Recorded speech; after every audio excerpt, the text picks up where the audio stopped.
¿Cuántas veces se ha orado pidiendo un cambio? ¿Cuántas veces se ha implorado al universo, a Dios, a lo divino, una transformación en la vida? ¿Y cuántas veces esa transformación simplemente no ha llegado, dejando una sensación de abandono, de que las oraciones no fueron escuchadas? Hay una verdad incómoda que debe ser reconocida. Quizás el problema no sea la falta de fe, sino la falta de preparación para recibir lo que se pide. Carl Jung, uno de los mayores estudiosos de la mente humana, observó algo fascinante a lo largo de su carrera. La psique humana funciona mediante patrones y estructuras. Cuando reina el caos interno, cuando no hay una mínima organización en la vida de alguien, incluso las percepciones más profundas, las revelaciones más poderosas, terminan perdiéndose en el torbellino del desorden. Jung no hablaba de ser metódico ni obsesivo, señalaba algo mucho más esencial: la necesidad de crear contenedores internos capaces de contener las transformaciones. Considere esta imagen. Alguien pide agua porque tiene sed, pero cuando llega tiene las manos abiertas, sin vaso ni recipiente. El agua se le resbala entre los dedos y se pierde en el suelo. No era el agua lo que faltaba, sino el recipiente. No era Dios quien no respondía, sino la ausencia de la estructura para recibir la respuesta. Esta es una de las percepciones más difíciles de aceptar en el proceso terapéutico. A menudo, no es el mundo el que necesita cambiar primero, sino nosotros quienes debemos organizarnos para recibir el cambio. La vida moderna ha creado una trampa peligrosa. Vivimos entre estímulos constantes, notificaciones interminables y exigencias incesantes. En este contexto, la desorganización se ha convertido casi en la norma, un estado aceptado como natural. Despertarse sin saber exactamente qué nos depara el día, apagar incendios constantemente, reaccionar en lugar de actuar. Todo esto se ha convertido en una parte inevitable de la existencia.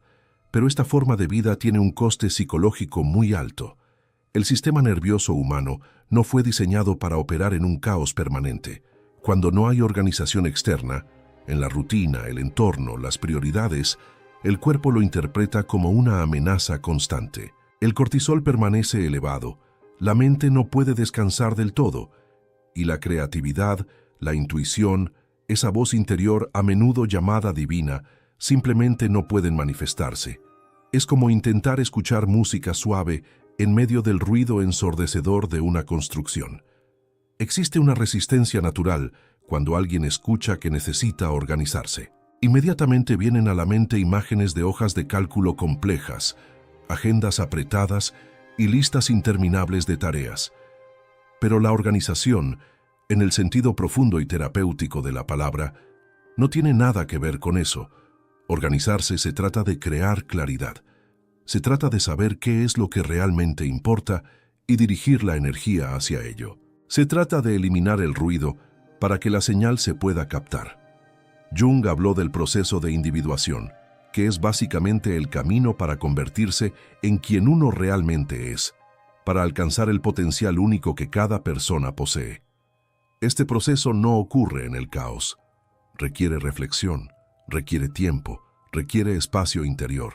Y el espacio interior solo se crea cuando hay organización externa. Es una relación bidireccional. Organizar la vida externa crea orden interno, y el orden interno permite organizar la vida externa con mayor sabiduría. Muchas personas viven en un círculo vicioso. Se sienten perdidas, por lo que no pueden organizarse. Al no poder organizarse, se sienten aún más perdidas. Romper este círculo requiere un acto de valentía. Requiere dejar de esperar a que la vida se organice sola, a que Dios descienda del cielo y lo arregle todo mientras uno permanece pasivo. La colaboración con lo divino, o con la vida, o con el destino, comienza con la responsabilidad personal. Existe un tipo de pereza que no es física, sino psicológica. Es la pereza de mirar la propia vida con honestidad, de admitir que quizás los problemas actuales sean, en parte, resultado de decisiones pasadas o de la falta de ellas. Es más cómodo creer que las fuerzas externas son las únicas responsables de lo que sucede. Pero esta creencia, aunque cómoda, es profundamente desempoderadora. Pone el control de la vida en manos de todo y de todos. menos de uno mismo. Cuando Jung decía que necesitamos tomar conciencia de los procesos inconscientes, se refería precisamente a esto, a dejar de vivir en piloto automático, a observar patrones recurrentes, a cuestionar por qué las mismas situaciones se repiten una y otra vez. Y la respuesta a menudo reside en la falta de organización interna. Los mismos problemas financieros surgen porque no hay organización financiera. Los mismos conflictos en las relaciones surgen porque no hay organización emocional. La misma fatiga crónica surge porque no hay organización del tiempo y las prioridades. La buena noticia es que la organización no es un talento innato, no es algo con lo que algunos nacen y otros no. Es una habilidad que se puede desarrollar, un músculo que se puede fortalecer, y los primeros pasos siempre son los más difíciles, porque requieren superar la inercia, superar la resistencia interna que prefiere la familiaridad del caos conocido a la incomodidad de un nuevo orden. Pero cada pequeño paso hacia la organización es un pequeño paso hacia la transformación. Este contenido no se trata de convertirte en una persona diferente. No se trata de adoptar una personalidad que no es la tuya. Se trata de crear las condiciones para que lo que ya existe en tu interior finalmente pueda manifestarse. Se trata de eliminar obstáculos autoimpuestos. Se trata de preparar el terreno para que, cuando la gracia llegue, y llegará, haya un lugar donde pueda aterrizar. Porque Dios, el universo, la vida, lo divino, como quieras llamarlo, ya está intentando actuar. Pero espera a que la casa esté ordenada antes de entrar. Antes de profundizar en nuestro contenido, quiero agradecer a todos los que siguen nuestro canal. Siempre nos esforzamos por ofrecerles videos terapéuticos, buscando comprender profundamente lo que nuestros espectadores están experimentando. No se trata de dar respuestas prefabricadas ni fórmulas mágicas, sino de crear un espacio de reflexión genuina donde cada persona pueda mirar su propia vida con mayor claridad y compasión. Estamos muy agradecidos por la presencia de todos aquí. Personas de muchas ciudades del mundo ya nos han visitado. Es asombroso ver cuán universales son los problemas humanos, como el dolor emocional, la búsqueda de sentido y el deseo de transformación trascienden fronteras y culturas. Cada punto de vista, cada comentario, cada historia compartida nos demuestra que nadie está solo en este viaje. La comunidad que se está formando aquí es un espacio de aceptación y crecimiento mutuo. Es hermoso ver en los comentarios a personas que encontraron apoyo en los videos durante momentos difíciles, la comprensión que necesitaban y la validación de lo que sentían. Esto demuestra el poder de las palabras cuando surgen de la autenticidad y el respeto por la experiencia humana. Comenta abajo desde qué ciudad estás viendo el vídeo y comencemos con el contenido de hoy. Siempre es interesante ver la diversidad de lugares y darnos cuenta de que, independientemente de la geografía, todos lidiamos con los mismos desafíos esenciales: cómo vivir mejor, cómo superar el dolor, cómo encontrar un propósito y cómo convertirnos en versiones más completas de nosotros mismos. Reflexionemos juntos sobre esto. La mente humana en estado de caos opera en un modo muy específico: el modo de supervivencia. Cuando hay desorden interno, cuando los pensamientos son confusos, cuando las emociones no se han procesado, cuando no hay claridad sobre lo que realmente importa, el cerebro lo interpreta como una situación peligrosa. Y en una situación peligrosa, todas las funciones superiores se desactivan. La creatividad desaparece, la intuición se silencia y la capacidad de ver oportunidades se reduce drásticamente. Jung observó que la psique humana posee una tendencia natural a la autorregulación y la sanación. Pero esta tendencia solo puede manifestarse cuando hay espacio interior para ella. Imagine una habitación tan llena de cosas acumuladas que ni siquiera queda espacio para moverse. Incluso si llega un mueble nuevo, hermoso y útil, no hay dónde colocarlo.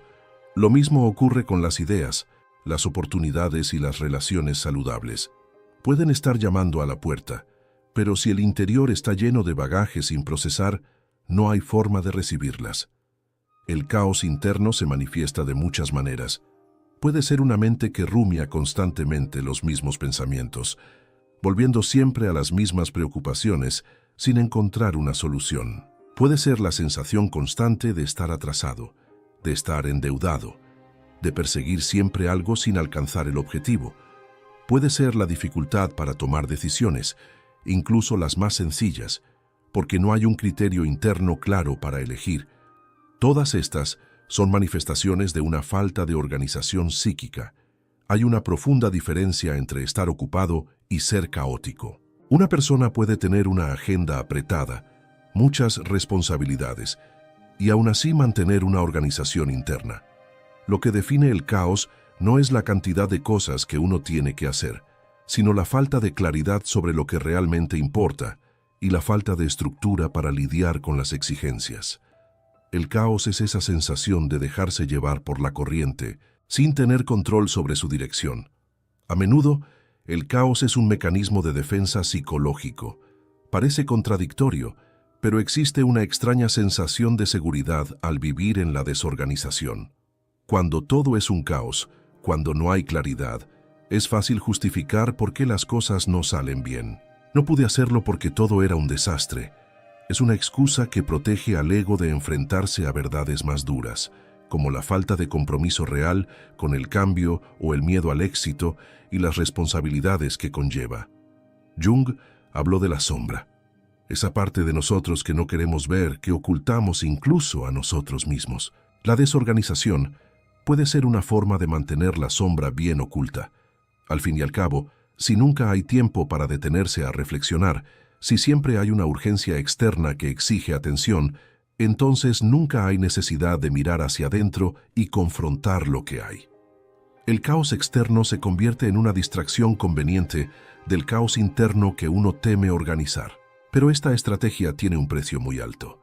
Mientras el caos interno no se resuelva, la persona permanece en un estado constante de reactividad.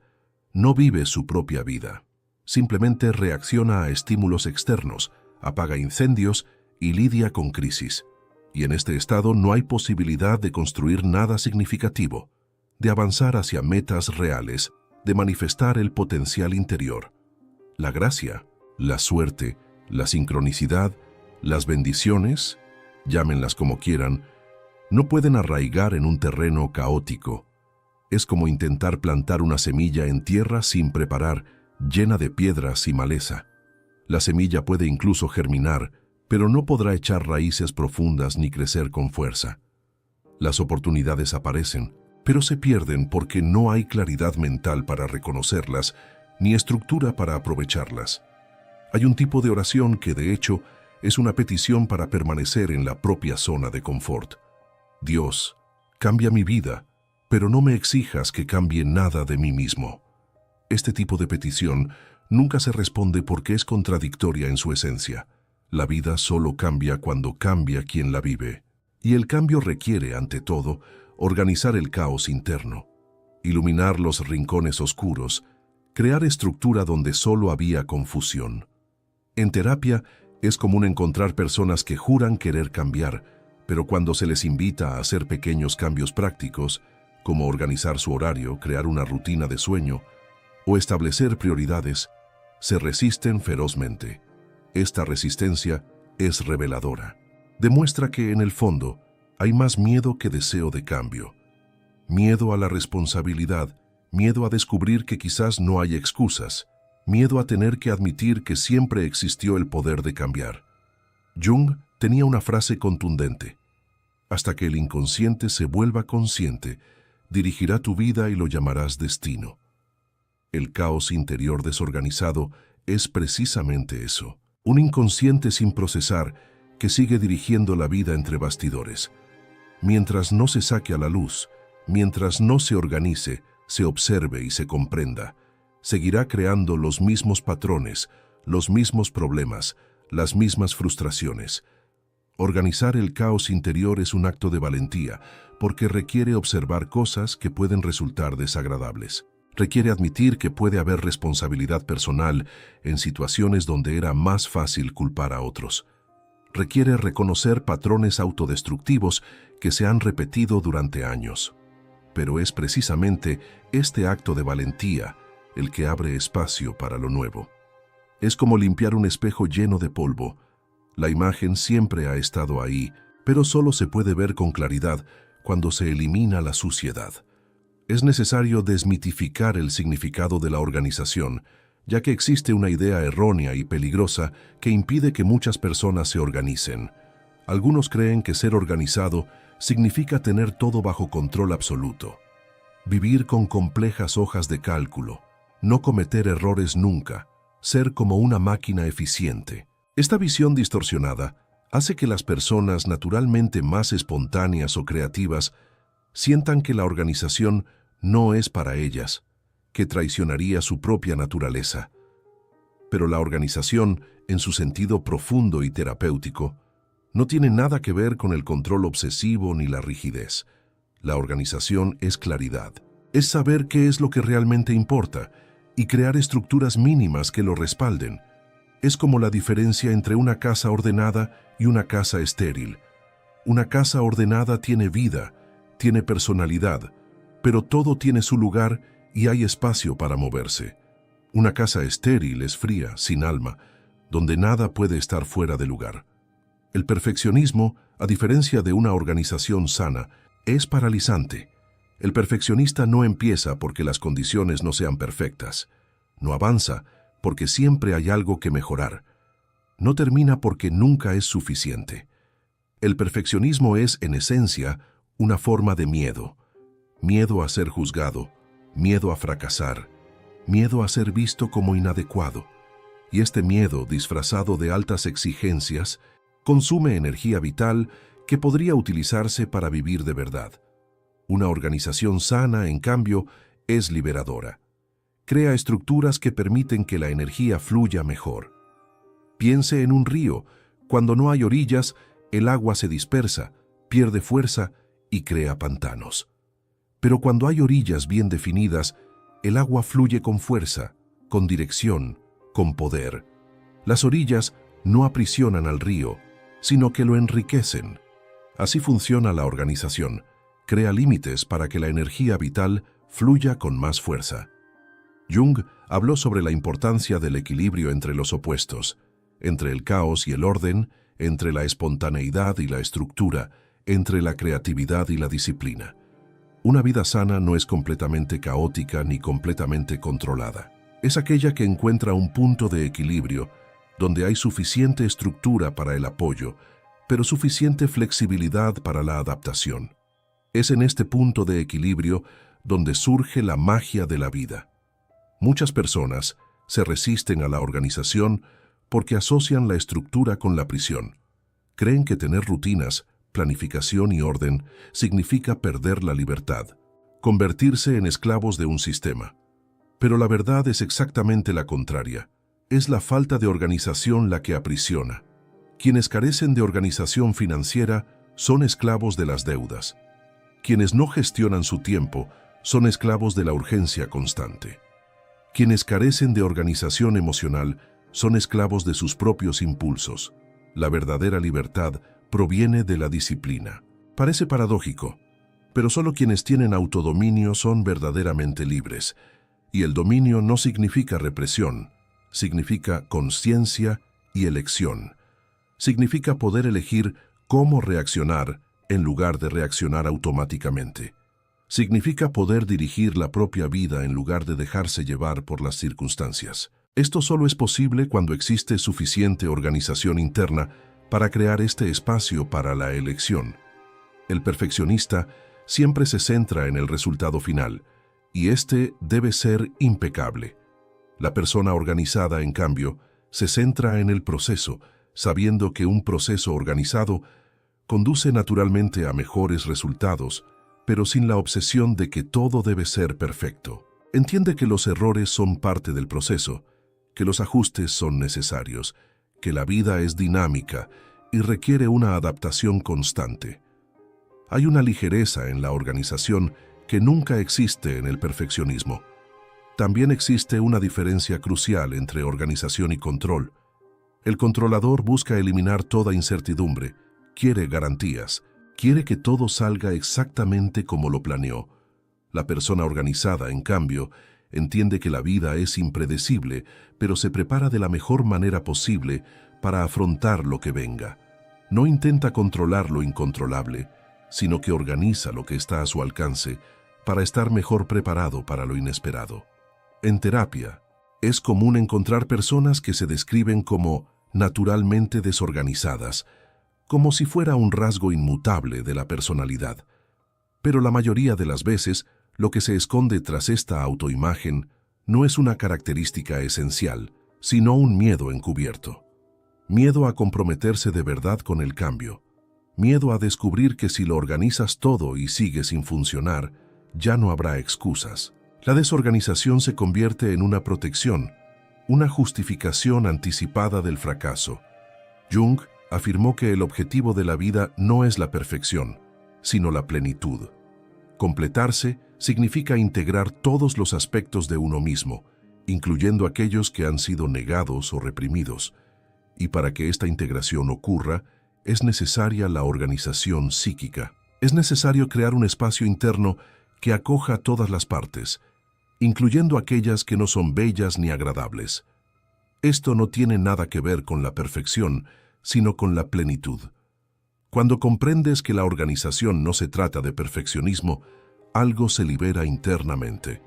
Ya no necesitas esperar el momento perfecto para empezar. Ya no necesitas tener todo planeado hasta el último detalle. Puedes empezar desde donde estás, con lo que tienes, de forma imperfecta, y seguir organizándote. Cada pequeño paso cuenta, cada pequeña mejora importa. El progreso no tiene que ser perfecto, solo tiene que ser real.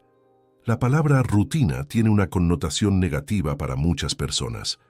Evoca imágenes de monotonía, de una vida aburrida, de repeticiones aburridas. Pero esta percepción ignora por completo el profundo poder que las rutinas tienen en la salud mental y emocional.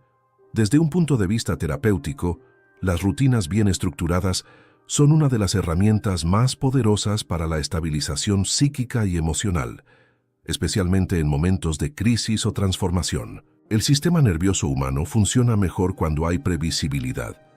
Esto no significa que todo en la vida deba ser predecible, sino que debe haber puntos de anclaje, momentos del día consistentes y fiables. Cuando no hay previsibilidad, cuando cada día es completamente diferente sin ningún patrón, el cuerpo lo interpreta como inestabilidad, como una amenaza. Y un cuerpo en un estado de amenaza constante no puede relajarse, sanar ni desarrollarse. Piense en un niño pequeño. Los niños necesitan una rutina para sentirse seguros.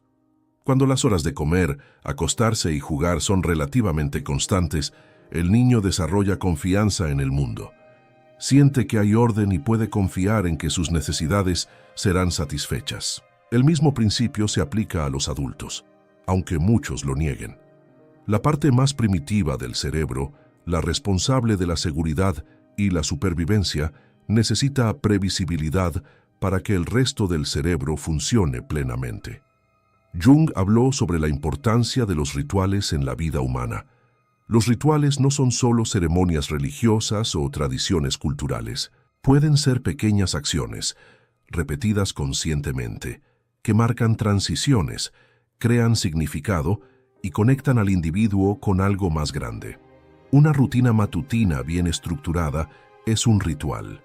Un momento de silencio antes de dormir es un ritual. Estas repeticiones conscientes tienen un efecto organizador en la psique. Cuando se establecen rutinas, el cerebro no necesita gastar energía decidiendo qué hacer en cada momento.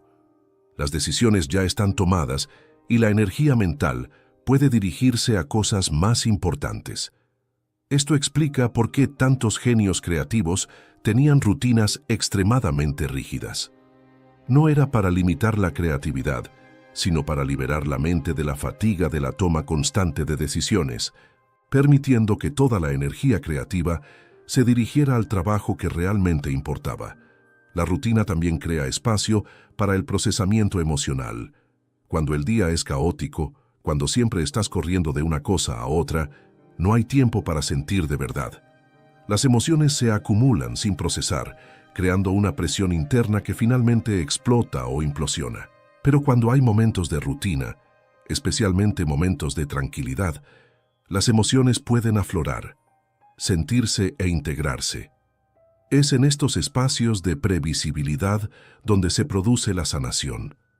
Mucha gente teme a la rutina porque cree que perderá su espontaneidad, que la vida se volverá aburrida. Pero la realidad es que la verdadera espontaneidad solo puede existir cuando hay una base de estabilidad.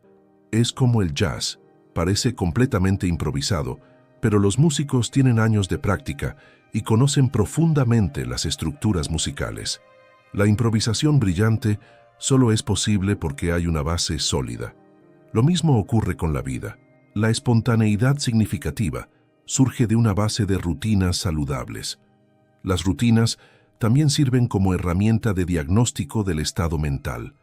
Cuando alguien empieza a abandonar sus rutinas básicas, dejar de cuidar su higiene personal, comer a horarios regulares, dormir y despertarse a horas fijas, es señal de que algo no va bien psicológicamente. Es uno de los primeros indicadores de depresión, ansiedad u otros trastornos.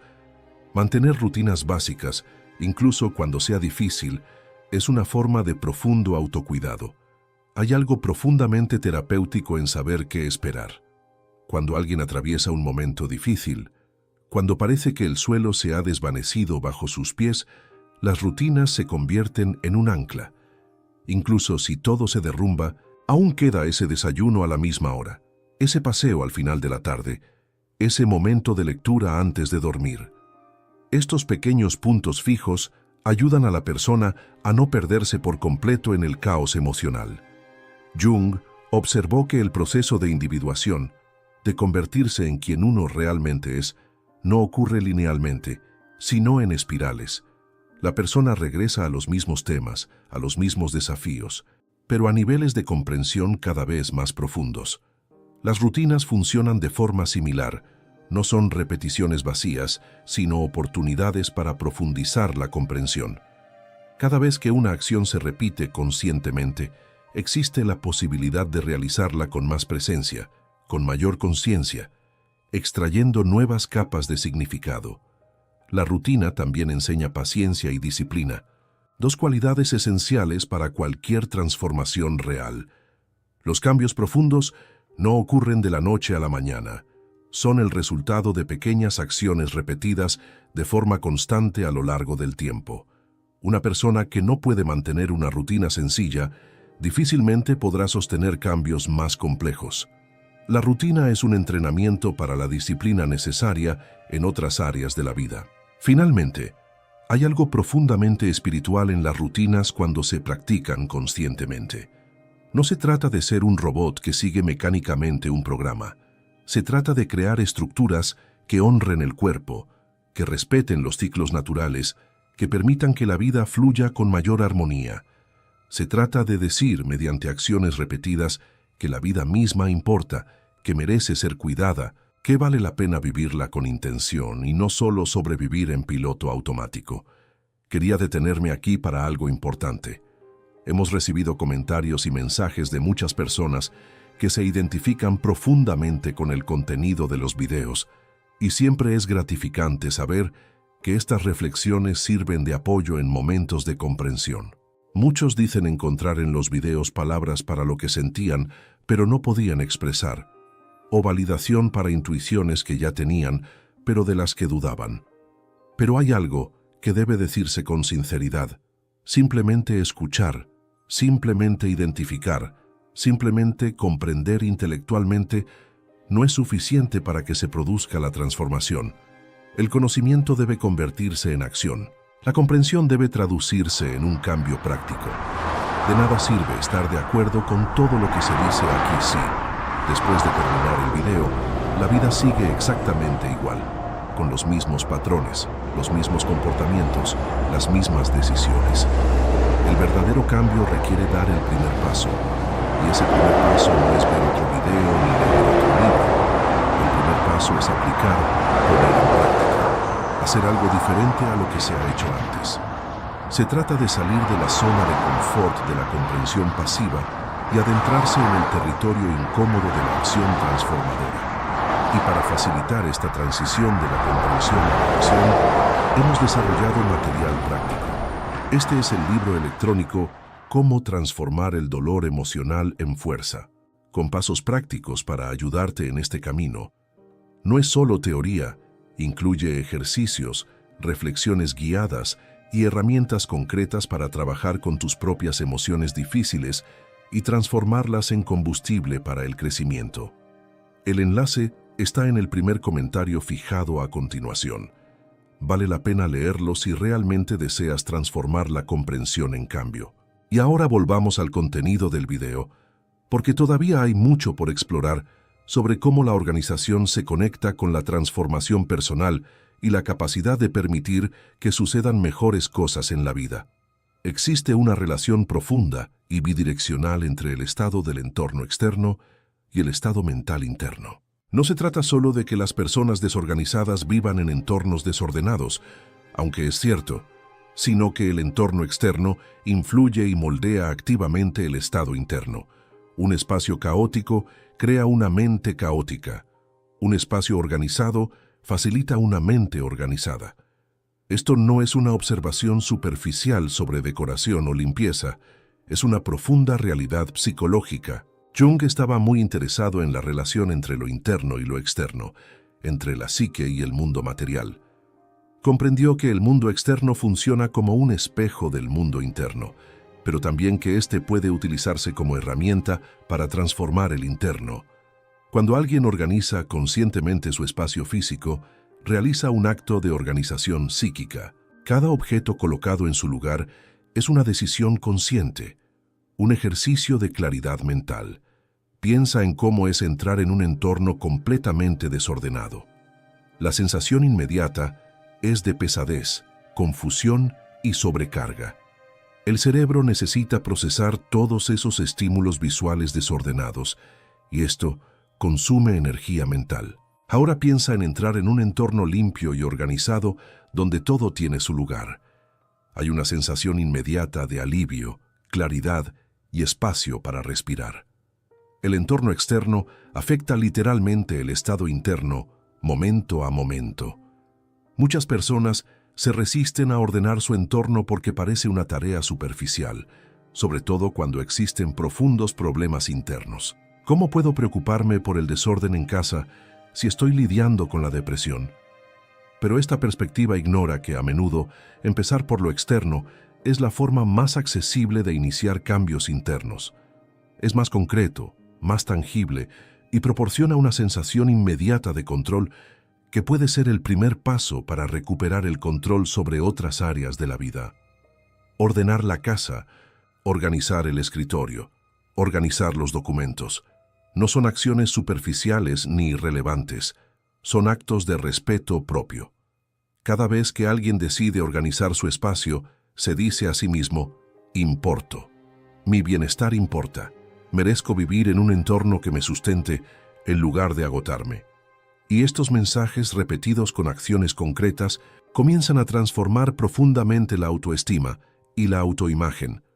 También existe un problema de energía. Los entornos desorganizados son constantes pérdidas de energía. Cada vez que tienes que buscar algo que no está en su lugar, se desperdicia energía. Cada vez que ves el desorden y te sientes culpable o abrumado, se desperdicia energía. Cada vez que tienes que decidir dónde colocar algo, porque no hay un sistema establecido, se desperdicia energía. Toda esa energía podría usarse para cosas que realmente importan. Jung habló sobre la importancia de los símbolos en la vida psíquica. Los objetos de nuestra vida no son solo objetos, poseen significados simbólicos. Un cajón lleno de papeles viejos y desordenados puede simbolizar asuntos no resueltos del pasado. Un armario tan lleno que no cabe nada más puede simbolizar una vida sin espacio para lo nuevo. Un escritorio caótico puede simbolizar confusión mental o falta de claridad en las prioridades. Organizar estos espacios externos es una forma de trabajar con estos símbolos y, por lo tanto, con lo que representan internamente. También existe una cuestión práctica importante. Es imposible ser productivo o creativo en un entorno caótico. La mente necesita orden externo para poder concentrarse en tareas complejas. Por eso, escritores, artistas y pensadores Suelen tener rituales elaborados para organizar su espacio antes de empezar a trabajar. No es obsesión ni distracción, es una preparación necesaria. Un entorno organizado es el vehículo que permite el trabajo profundo. A menudo, la resistencia a organizar el propio entorno externo proviene del mismo origen que la resistencia a organizar la propia vida, el miedo a afrontar lo que se encontrará. Organizar una casa o una oficina implica lidiar con objetos que traen recuerdos, con papeles que representan responsabilidades pospuestas, con objetos que simbolizan versiones pasadas de uno mismo que ya no existen. Es una confrontación con la realidad, con el tiempo transcurrido, con las decisiones tomadas, y eso puede ser incómodo.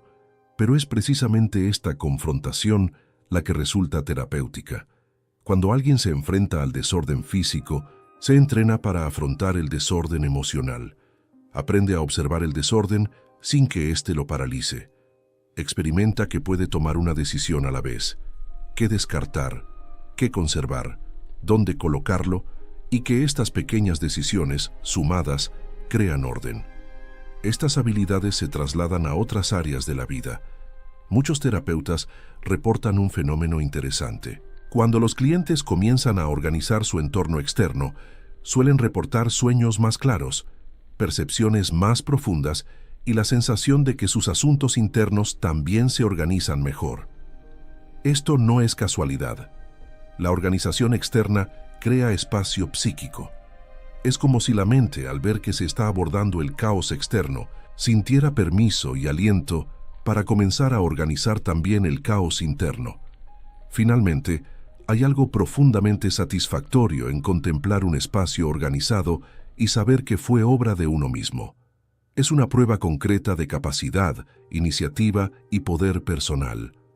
En momentos de duda sobre la propia capacidad de cambio, contemplar un cajón perfectamente organizado o una casa ordenada sirve como recordatorio. Si logré organizar esto, también puedo organizar otras cosas. Las pequeñas victorias externas fortalecen la confianza necesaria para afrontar grandes desafíos internos. Hay una profunda verdad psicológica que a menudo pasa desapercibida. La disposición a planificar el futuro es un indicador directo de nuestro nivel de esperanza. Quienes no planifican carecen, en el fondo, de una esperanza real de que el futuro sea mejor o de que sus acciones puedan influir en el futuro. El acto de sentarse y organizar un horario, de fijar metas, de pensar en los próximos pasos, es, fundamentalmente, un acto de fe en la vida y en uno mismo. Jones observó que la depresión a menudo se manifiesta como una incapacidad para imaginar el futuro. No es que la persona deprimida imagine un futuro malo, sino que simplemente no puede imaginar ningún futuro. El tiempo parece detenerse en el presente, pesado y quieto. Cuando alguien en este estado comienza a planificar, incluso algo pequeño como la semana siguiente, es señal de que la energía vital está regresando, de que la esperanza está renaciendo. Planificar requiere creer que habrá un mañana y que este mañana puede ser mejor que hoy. Requiere creer que las acciones que se toman ahora tendrán consecuencias positivas en el futuro. Requiere creer que el esfuerzo vale la pena, que vale la pena prepararse, que vale la pena preocuparse. Todas estas son formas de esperanza. Y la esperanza no es un sentimiento pasivo que uno espera que caiga del cielo. Se cultiva mediante acciones concretas, siendo la planificación una de las más poderosas. Mucha gente confunde la planificación con un control rígido o con fingir saber exactamente cómo resultará todo. Pero una buena planificación consiste, en realidad, en reconocer la incertidumbre y prepararse para ella. Es decir, no sé exactamente qué pasará, pero me prepararé lo mejor posible para afrontar lo que venga. Es un delicado equilibrio entre preparación y flexibilidad, entre intención y apertura. Lo opuesto a la planificación no es la espontaneidad, sino la negligencia. Una persona espontánea puede no tener un plan rígido, pero sí tiene dirección, valores claros y prioridades definidas. Puede improvisar porque sabe lo que importa. En cambio, quien no planifica por negligencia está a la deriva, reaccionando constantemente a lo que la vida le depara, sin tomar nunca las riendas de su propia existencia. Y hay una profunda diferencia entre la paz de quien fluye con la vida y la resignación de quien ha renunciado a dirigirla. Hay un componente de responsabilidad en la planificación que muchos evitan. Al planificar, al establecer objetivos claros, también se establece una medida de éxito o fracaso. Es posible ver si se lograron los objetivos. Esto elimina la zona de confort de la ambigüedad, donde siempre es posible decir que se hizo lo mejor posible sin tener que demostrar resultados concretos. Planificar consiste en asumir la responsabilidad de los propios resultados. Jung habló sobre el concepto de teleología, la idea de que la psique tiene una dirección, un propósito, un objetivo. Creía que cada persona posee un potencial único que intenta manifestarse y que la vida psicológica es en gran medida el proceso de permitir que ese potencial se realice. Sin embargo, este potencial no se realiza automáticamente. Requiere intención consciente, planificación y acciones dirigidas.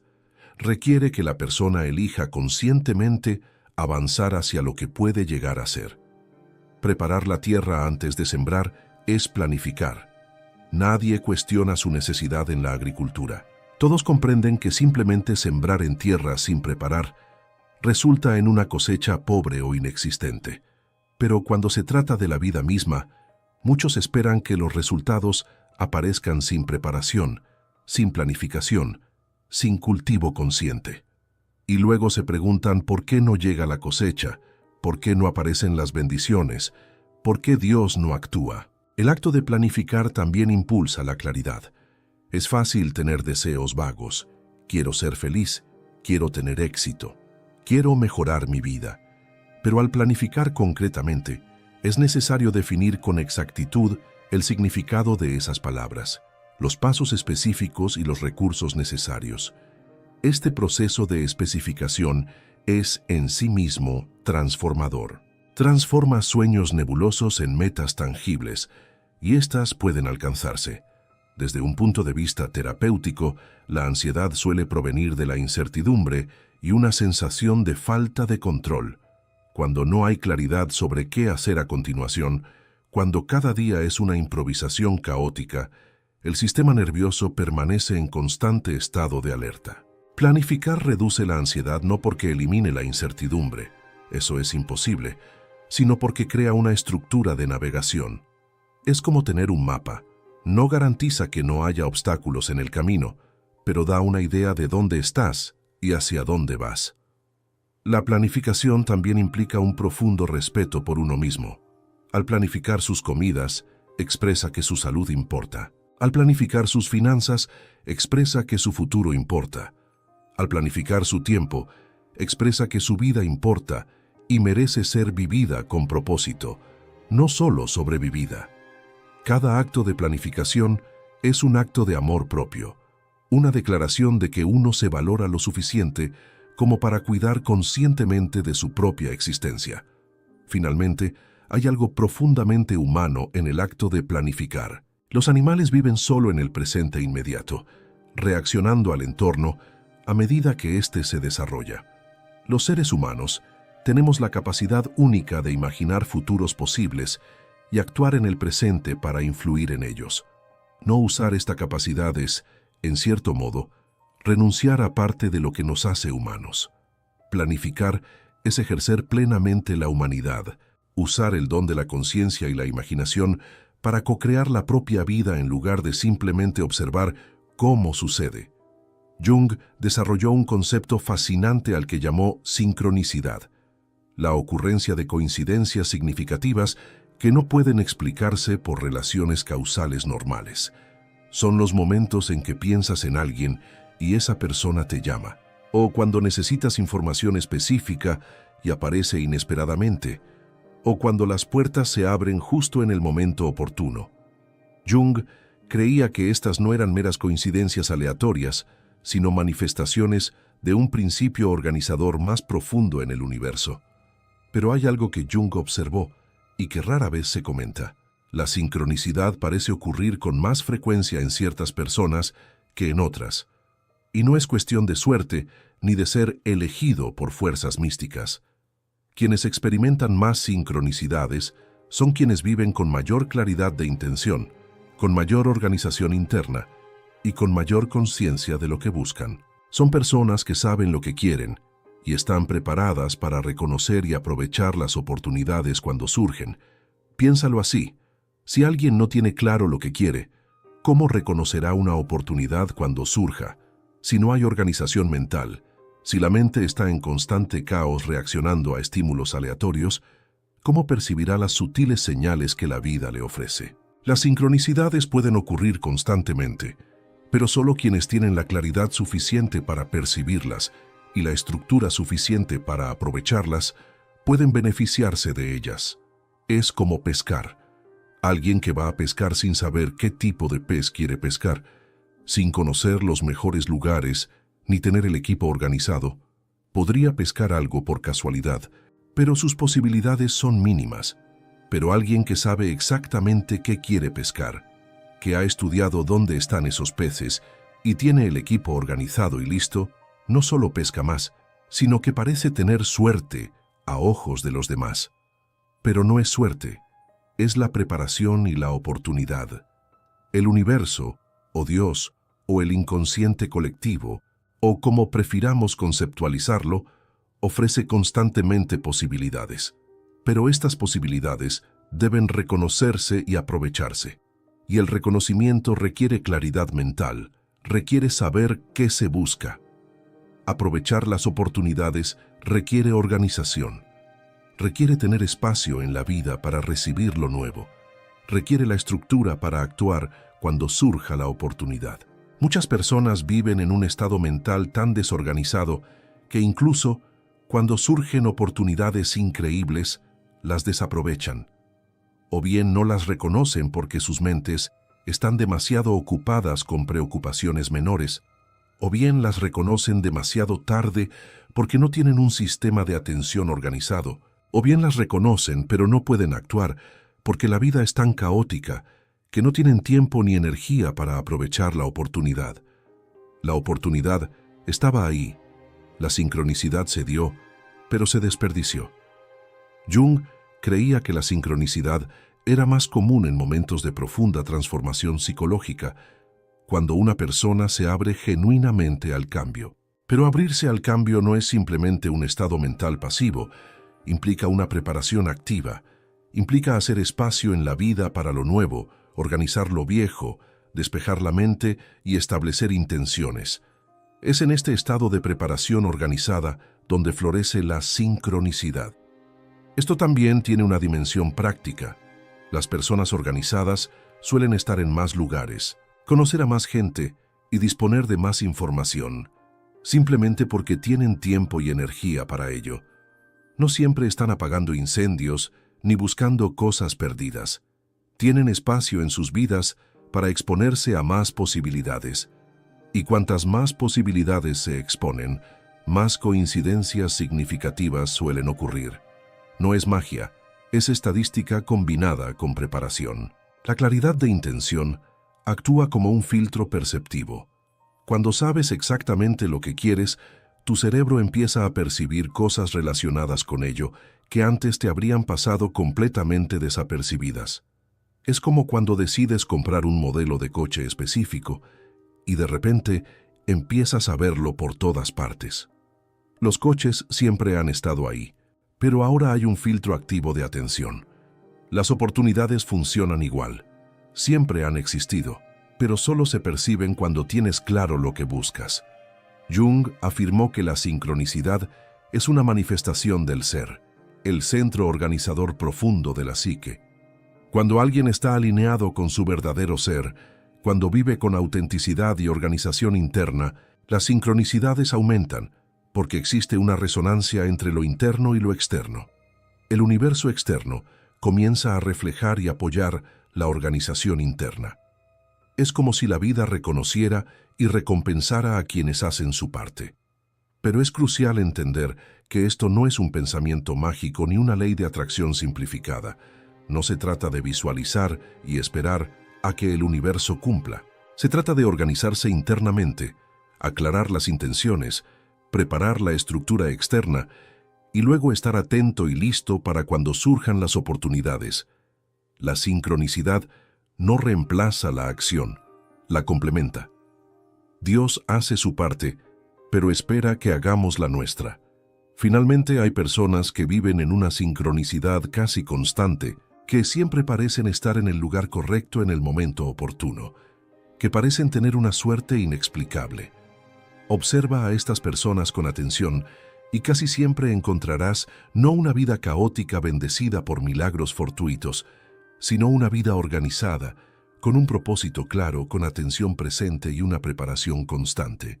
La sincronicidad favorece a los organizados porque son quienes están listos para bailar cuando la música empieza a sonar. El dinero es uno de los temas más emotivos de la vida humana.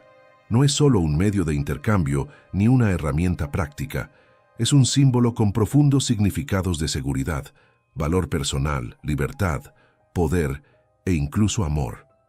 Por lo tanto, la relación de una persona con el dinero revela mucho sobre su psique, sus miedos, sus traumas y sus patrones inconscientes. Y cómo organiza, o no, sus finanzas es un reflejo directo de su organización emocional interna. Jung habló sobre cómo los complejos inconscientes se manifiestan en todos los ámbitos de la vida. Un complejo de inferioridad puede manifestarse como dificultad para cobrar por los servicios. Un complejo relacionado con el abandono puede manifestarse como gastos compulsivos para comprar afecto. Un miedo profundo a la escasez puede conducir al comportamiento opuesto, el acaparamiento patológico. La desorganización financiera rara vez se debe solo a la falta de conocimientos matemáticos. Casi siempre tiene profundas raíces emocionales. Muchas personas evitan revisar sus finanzas de la misma manera que evitan analizar sus emociones difíciles. No abren sus extractos bancarios, no suman sus deudas, no miran a dónde va el dinero. Esta evasión no es pereza, es miedo. Miedo a enfrentar la realidad, miedo a sentir vergüenza o culpa, miedo a tener que hacer cambios difíciles. Pero así como las emociones no examinadas no desaparecen, sino que se acumulan y generan síntomas, las deudas no examinadas no desaparecen, sino que crecen y generan crisis. Organizar la vida financiera es un acto de madurez psicológica. Significa abandonar la postura infantil de negar la realidad o esperar que otros resuelvan los problemas y adoptar la postura adulta de examinar honestamente la situación y tomar las decisiones necesarias. Significa asumir la responsabilidad de la propia vida material, lo cual es inseparable de asumir la responsabilidad de la propia vida en general. No es posible ser psicológicamente maduro si se permanece completamente irresponsable financieramente. Se observa un fenómeno interesante en terapia. Cuando los clientes empiezan a organizar sus finanzas, suelen reportar mejoras en otras áreas emocionales. La ansiedad disminuye, el sueño mejora y las relaciones se vuelven menos conflictivas. Esto no es casualidad. La desorganización financiera genera un estrés constante de fondo, una preocupación que nunca desaparece por completo. Cuando esta área se organiza, se libera una enorme cantidad de energía psíquica que puede dirigirse a otras cosas. La organización financiera también revela y desafía patrones de autosabotaje. El hábito de gastar todo lo que se gana, sin dejar nada para emergencias o inversiones, suele ser un patrón derivado de la falta de confianza en la seguridad o en el futuro. Las compras compulsivas a menudo buscan llenar vacíos emocionales que no se pueden llenar con posesiones materiales. La reticencia a ganar más o a cobrar adecuadamente puede estar vinculada a creencias arraigadas de indignidad. Organizar las finanzas nos obliga a confrontar estos patrones. Jung observó que el dinero en las sociedades modernas se ha convertido en un símbolo casi arquetípico de energía vital y poder personal. La forma en que alguien trata su dinero a menudo refleja cómo trata su propia energía vital. Lo malgasta, lo acumula con avaricia, lo usa conscientemente, lo comparte generosamente. La relación con el dinero es un reflejo de la relación con uno mismo y con el mundo. Transformar una relación requiere mirarse al espejo, por muy incómodo que sea. La prosperidad externa requiere primero orden interno. Esto no es una afirmación mística ni esotérica, sino una observación práctica. Las personas con desorganización financiera tienden a crear las mismas crisis repetidamente, incluso cuando ganan más.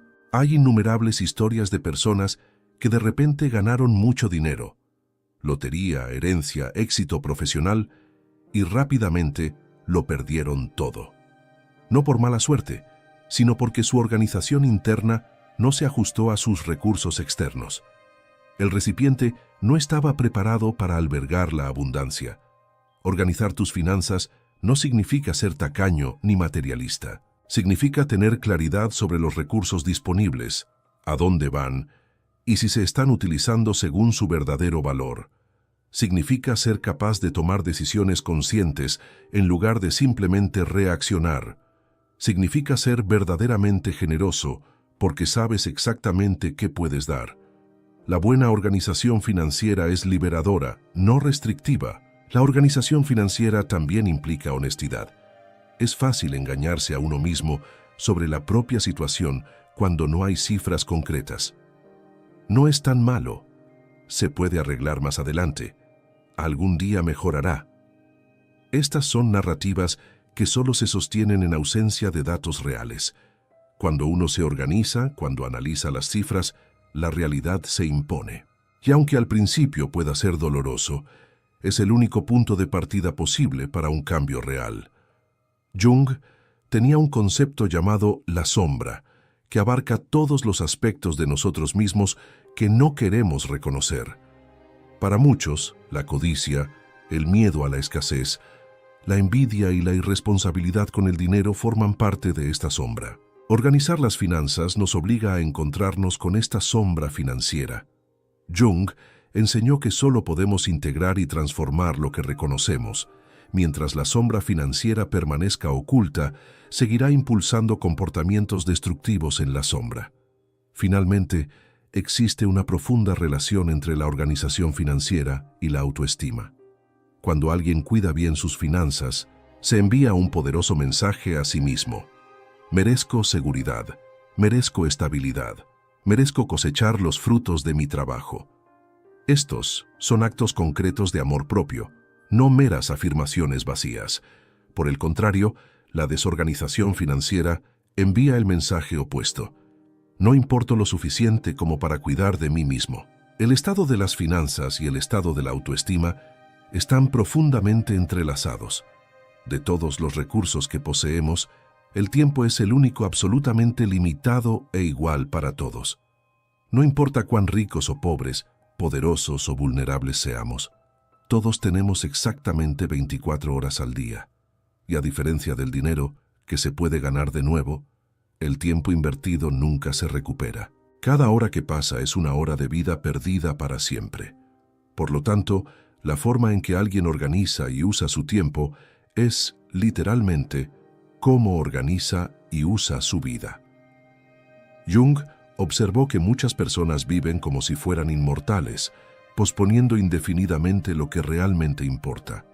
Cuando tenga tiempo, cuando las cosas se calmen, algún día, pero ese día a menudo nunca llega.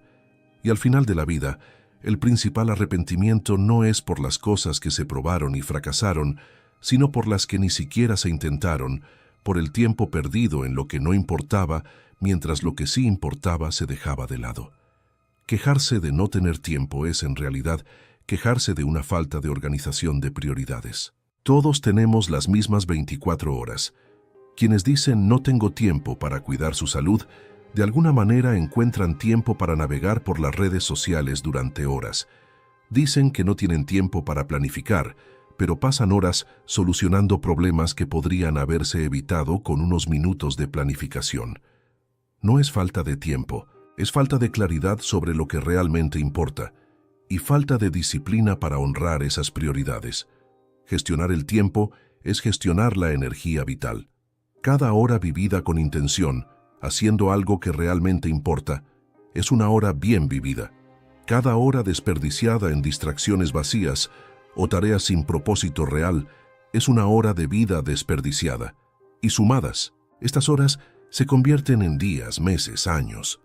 La gente llega al final de una década y se pregunta dónde se fue el tiempo, sin darse cuenta de que se fue a 1000 pequeñas cosas que parecían urgentes en ese momento, pero que eran completamente insignificantes en el panorama general. Cuando el tiempo está organizado, hay espacio para lo sagrado. Y sagrado aquí no significa necesariamente religioso, sino aquello que es más profundo, más significativo, más conectado con lo que realmente importa. Puede ser tiempo para la reflexión, para una conexión genuina con los seres queridos, para el trabajo creativo, para contribuir a algo más grande. Pero en una vida desorganizada, donde cada momento está dictado por la última urgencia, no hay espacio para nada de eso. Uno vive constantemente en la superficie, sin tocar nunca las profundidades. Hay una diferencia crucial entre estar ocupado y ser productivo, entre movimiento y progreso. Mucha gente se enorgullece de estar siempre ocupada, con agendas apretadas y sin tiempo libre. Pero estar ocupado no es sinónimo de logro. Es perfectamente posible estar ocupado todo el día y no avanzar ni un solo paso hacia lo que realmente importa. De hecho, estar constantemente ocupado suele ser una forma de evadir lo que realmente importa, porque eso requiere profundidad, concentración y valentía. Jung habló de la importancia del tiempo contemplativo, del tiempo introvertido donde una persona puede procesar experiencias e integrar el aprendizaje. Sin embargo, en una cultura que valora la constante actividad, este tipo de tiempo se considera pereza o un lujo. La realidad es que sin tiempo contemplativo, las experiencias no se integran, el aprendizaje no se consolida, y la persona continúa repitiendo los mismos patrones indefinidamente, porque nunca se detuvo a reflexionar sobre ellos. Cada hora no planificada es una hora dedicada al piloto automático. Y el piloto automático, por definición, solo repite patrones establecidos, nunca crea nada nuevo, nunca conduce a lugares diferentes, nunca permite la transformación. Vivir en piloto automático es una vida de repetición, y la repetición sin conciencia es estancamiento. El tiempo organizado conscientemente es lo que te permite romper patrones, experimentar cosas nuevas y crecer en las direcciones elegidas en lugar de simplemente dejarte llevar. También existe la cuestión de la presencia. Cuando el tiempo no está organizado, cuando siempre se siente que se llega tarde o que se debería estar haciendo otra cosa, es imposible estar verdaderamente presente donde se está. La mente siempre está dividida, siempre ansiosa por el siguiente compromiso, pero cuando hay organización, cuando cada cosa tiene su momento oportuno, es posible estar plenamente presente en cada momento, lo que transforma por completo la calidad de la experiencia. La gestión del tiempo también revela valores reales y no declarados. Es fácil decir que la familia es una prioridad, pero si todo el tiempo se dedica al trabajo y no queda nada para la familia, los verdaderos valores quedan claros. Es fácil decir que la salud es importante, pero si no hay tiempo para hacer ejercicio ni preparar comidas adecuadas, las verdaderas prioridades quedan claras. El tiempo no miente, muestra exactamente lo que alguien realmente valora. Jung observó que el proceso de individuación, de convertirse en quien uno realmente es, no ocurre por casualidad. Requiere tiempo dedicado intencionalmente al autoconocimiento, la reflexión y el desarrollo consciente. Pero sin gestión del tiempo, este desarrollo siempre se pospone, siempre es menos urgente que 1000 otras cosas. Y así, las personas llegan al final de sus vidas sin haberse conocido verdaderamente a sí mismas, sin haber desarrollado su potencial único, porque nunca le dedicaron tiempo.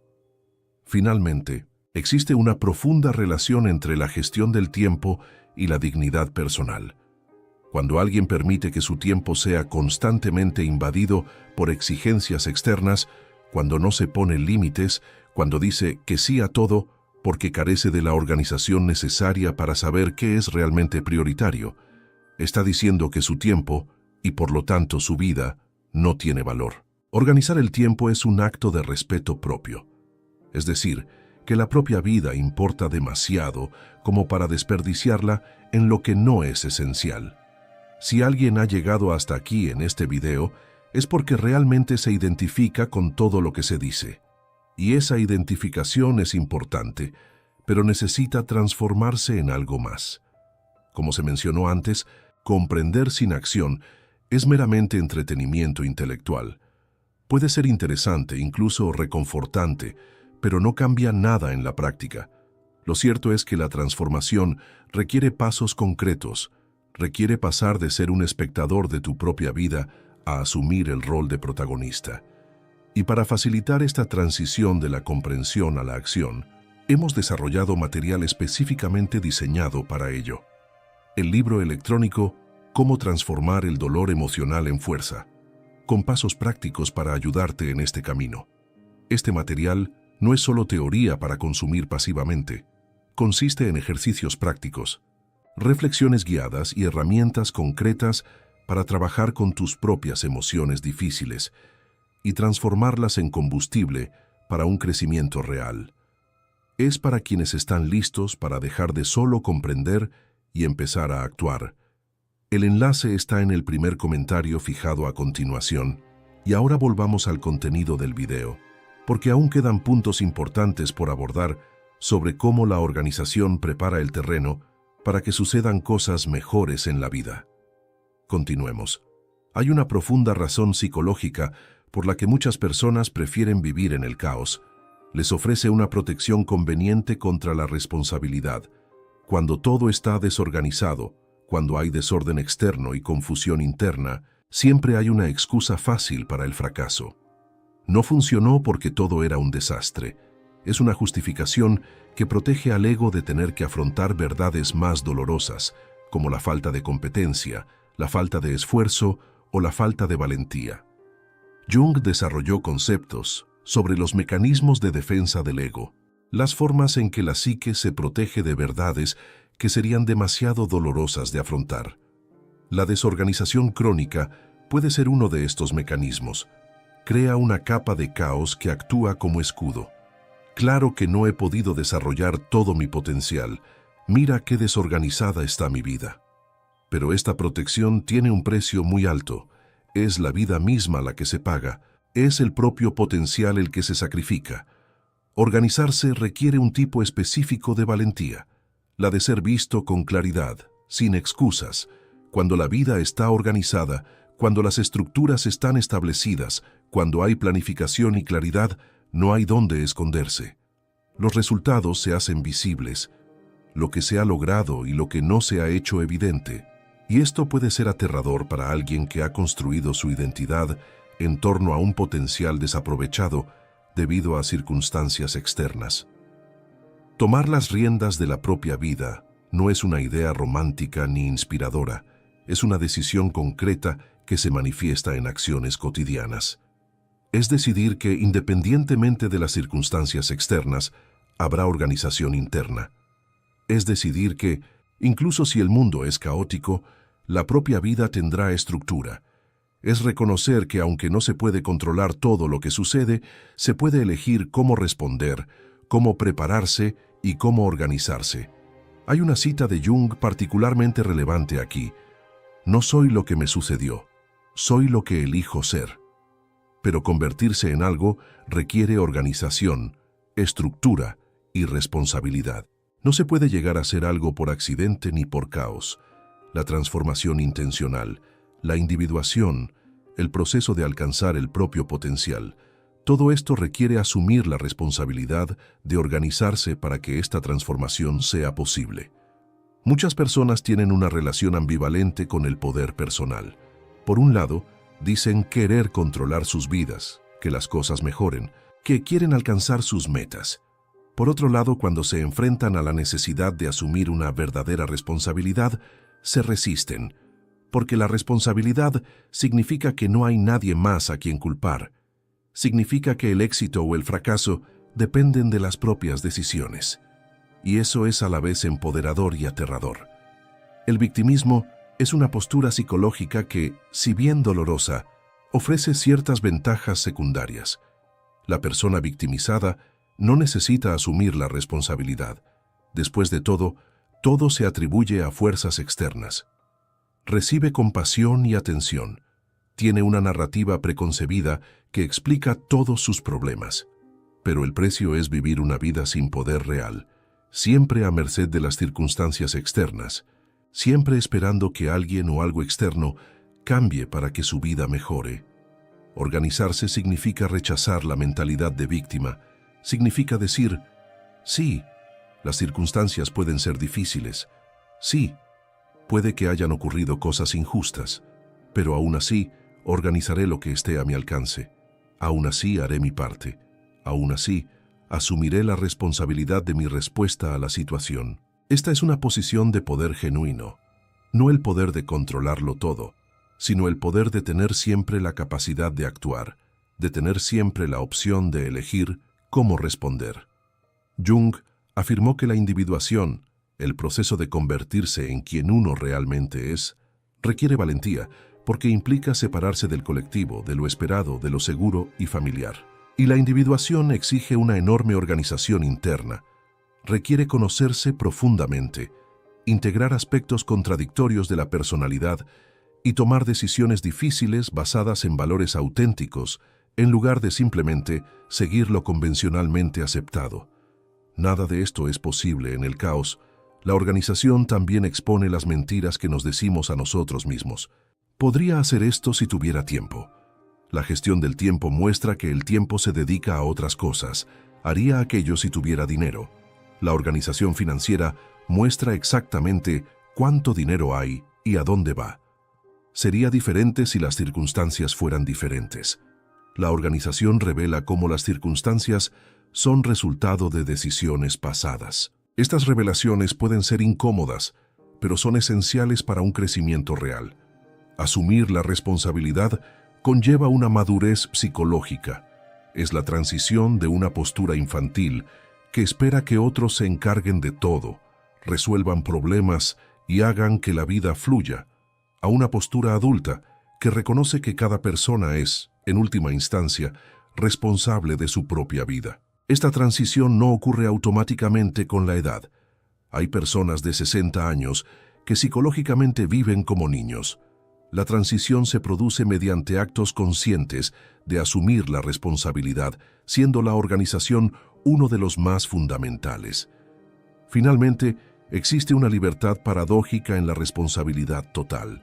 Cuando asumes que todo en la vida es tu responsabilidad, no que todo sea tu culpa, sino que la respuesta a todo es tuya, algo se libera. Porque si todo es tu responsabilidad, entonces también existe el poder de cambiar. No tienes que esperar a que otros cambien, a que las circunstancias cambien, a que la suerte aparezca. El poder siempre está ahí, siempre disponible, siempre listo para ser utilizado mediante la organización y la acción consciente. Hay un principio profundo en la vida, observable tanto en la naturaleza como en la experiencia humana. La preparación y la oportunidad deben encontrarse. La oportunidad sin preparación resulta en un potencial desperdiciado. La preparación sin oportunidad resulta en frustración temporal, pero prepara el terreno para cuando llegue la oportunidad. Y cuando ambas se encuentran, cuando alguien preparado encuentra la oportunidad adecuada, la transformación ocurre de una manera que parece mágica para los observadores externos, pero es el resultado de la organización y la intención. Jung observó que el proceso psicológico más profundo de transformación, lo que él llamó individuación, no es lineal ni completamente controlable. Hay momentos de profunda comprensión, de cambio repentino, de comprensión que reorganizan toda la perspectiva. Pero estos momentos no ocurren al azar. Ocurren cuando la psique está preparada, cuando se ha realizado suficiente trabajo interior, cuando la estructura interna está lo suficientemente organizada como para contener e integrar la transformación. Piensa en la metáfora de plantar un árbol. Puedes preparar la tierra a la perfección, elegir la semilla adecuada, regarla adecuadamente, pero no puedes forzar al árbol a crecer más rápido. El crecimiento tiene su tiempo. Pero si la tierra no se ha preparado, si no hay agua, Si no hay cuidados por mucho tiempo que pase, el árbol no crecerá sano. La organización externa crea las condiciones, y entonces ocurre algo que escapa al control consciente. La vida fluye, el crecimiento se produce, la transformación se manifiesta. Cuando la base está organizada, hay espacio para la creatividad genuina. Y la creatividad no se trata solo de crear arte, es la capacidad de responder a las situaciones de la vida de maneras nuevas. Se trata de ver posibilidades donde antes solo había problemas. Se trata de conectar ideas de forma original. Se trata de sentir inspiración y tener la energía para ponerla en práctica. Pero la creatividad no florece en el caos. Necesita una estructura que la sustente, una organización que libere la mente para explorar en lugar de simplemente sobrevivir. Existe un estado mental que los psicólogos llaman flujo. Es ese estado en el que uno está completamente absorto en una actividad, donde el tiempo parece detenerse, donde las acciones fluyen naturalmente sin esfuerzo consciente. Es donde las personas rinden al máximo y experimentan una profunda satisfacción. Pero el flujo no se produce en medio del caos. Requiere que se satisfagan las necesidades básicas, que se minimicen las distracciones y que haya suficiente estructura para permitir una concentración profunda. En otras palabras, requiere organización. Jung hablaba del ser con S mayúscula, no del pequeño ego de la personalidad cotidiana, sino del profundo centro organizador de la psique, conectado a algo más grande que el individuo.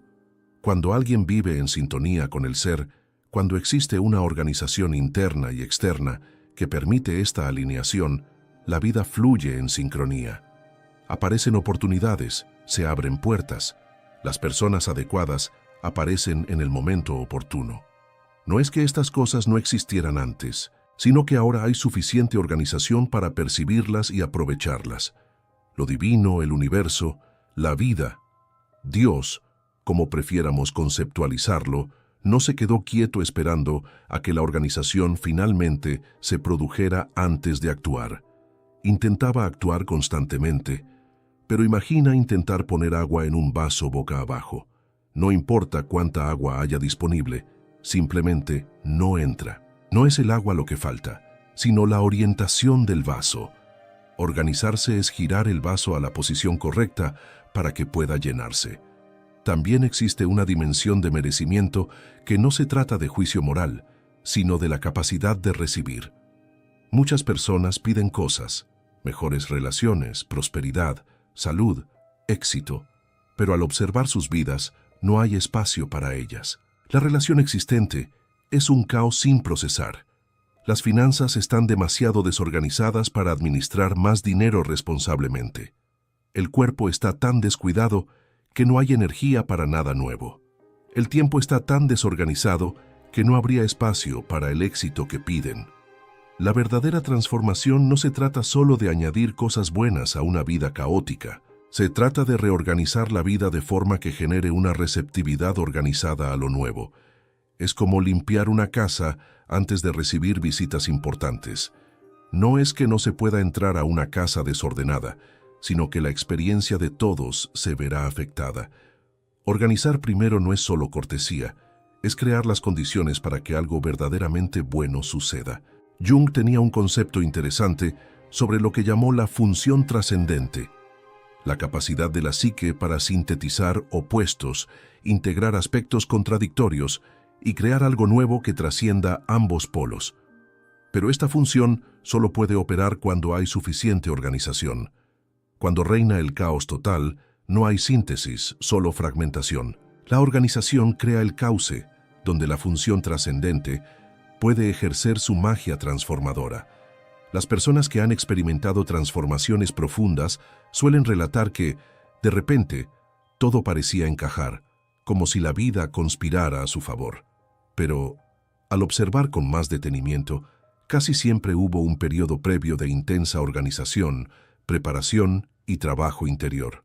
La transformación repentina fue el momento visible, pero estuvo precedida por muchos momentos invisibles de organización y preparación.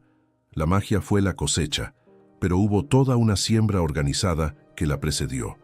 Finalmente, existe una profunda paz que surge al hacer tu parte y confiar en el proceso. Cuando hay organización externa, cuando las prioridades están claras, cuando se dan los pasos necesarios, uno puede descansar sabiendo que está haciendo todo lo que está a su alcance. El resto, lo que no está bajo control directo, puede confiarse a la vida, al universo, a Dios.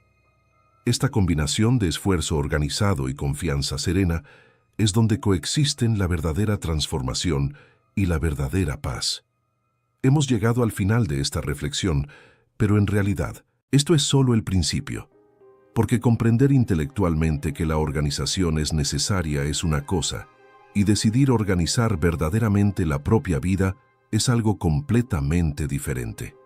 Y es esta segunda parte la que realmente importa, la que realmente transforma, la que realmente permite que nuevas y mejores cosas entren en la vida.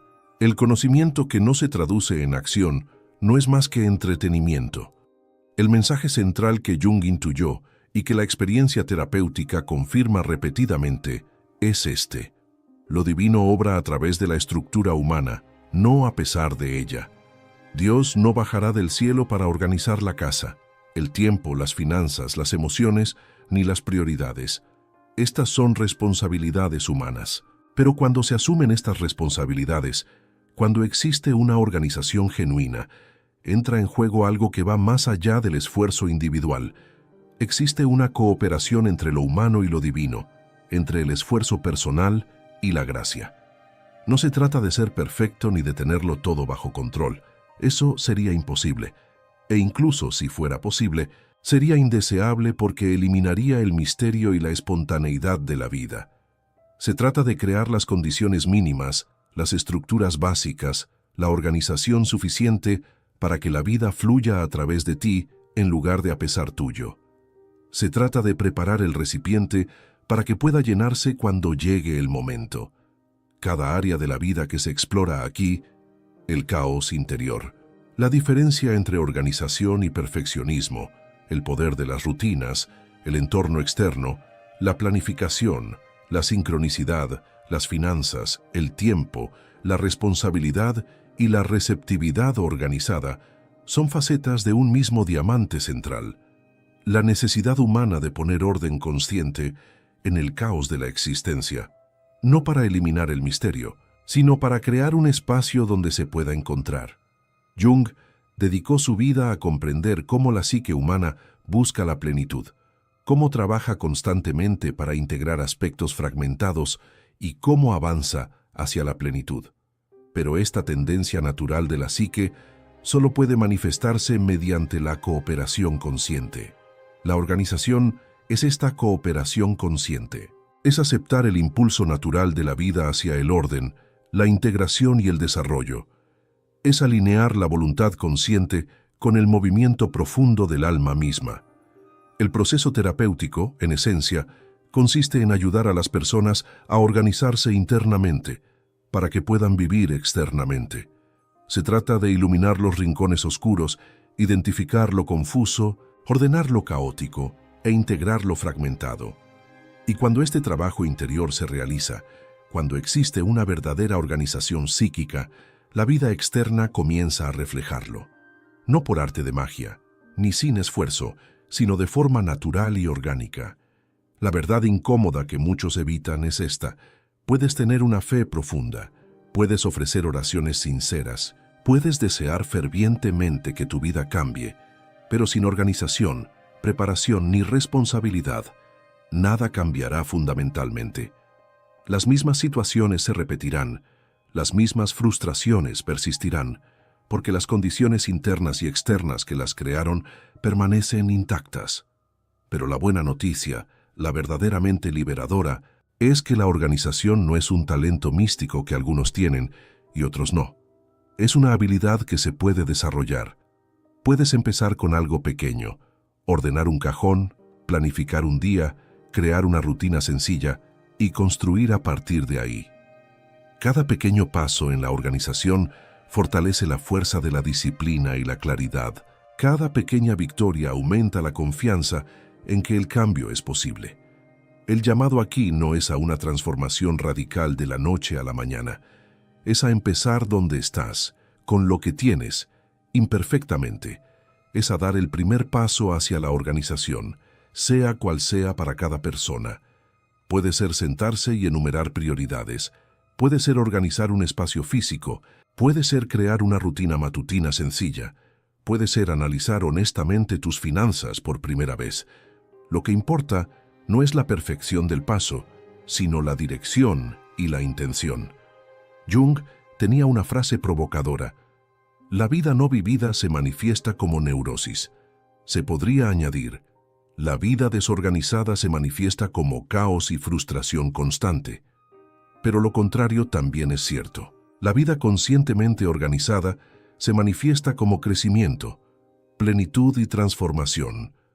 No porque la organización en sí sea el objetivo, sino porque crea las condiciones para que una vida plena pueda finalmente manifestarse. El reto que se presenta aquí no es simplemente estar de acuerdo intelectualmente con lo dicho, es decidir hoy, ahora mismo, que algo cambiará, que un área de la vida se organizará, que se dará el primer paso, que se asumirá la responsabilidad, que la nave comenzará a prepararse, porque Dios, el universo, la vida, está listo para actuar, siempre lo ha estado. Solo espera que hagamos nuestra parte, que organicemos nuestra parte de la ecuación. Finalmente recuerda, organizarse primero no significa posponer la vida hasta que todo sea perfecto. Significa crear la estructura suficiente para que la vida se pueda vivir plenamente ahora. Significa preparar el terreno para que las semillas germinen. Significa despejar el cauce para que el agua fluya. Organízate primero, haz tu parte con sinceridad y constancia, y luego observa cómo responde la vida. Dios hace el resto, pero espera que comencemos. Y así llegamos al final de este contenido, pero el verdadero camino apenas comienza para quienes deciden aplicar lo que se ha compartido aquí. Deja tu reflexión en los comentarios. ¿Qué área de tu vida necesita más organización ahora mismo? Tu entorno físico, tus finanzas, tu tiempo, tus emociones. Identificarlo ya es un primer paso importante, y compartirlo crea un compromiso público que aumenta las probabilidades de que se tomen medidas. Si este video te impactó, si algo te afectó profundamente, dale a me gusta. Esto ayuda a que este contenido llegue a más personas que podrían necesitar este mensaje hoy mismo. Y si aún no estás suscrito al canal, considera suscribirte para seguir más reflexiones terapéuticas, más contenido que busca comprender profundamente lo que estás atravesando y ofrecer perspectivas que puedan ayudarte en tu camino. La comunidad que se está formando aquí es especial porque está formada por personas que no solo buscan entretenimiento, sino crecimiento real, transformación genuina y comprensión profunda. Cada comentario, cada publicación compartida, cada interacción fortalece esta comunidad y crea un espacio de apoyo mutuo. Eres parte de ella y tu presencia importa. Agradezco profundamente que hayas visto hasta el final. Sé que este video no fue corto ni superficial, y que hayas llegado hasta aquí demuestra un verdadero compromiso con tu propio crecimiento. Que las reflexiones aquí compartidas te sirvan de semilla y que tengas la valentía y la disciplina para cultivarlas con acciones concretas. Hasta el próximo video, y que tu camino hacia la organización y la transformación sea profundo y significativo.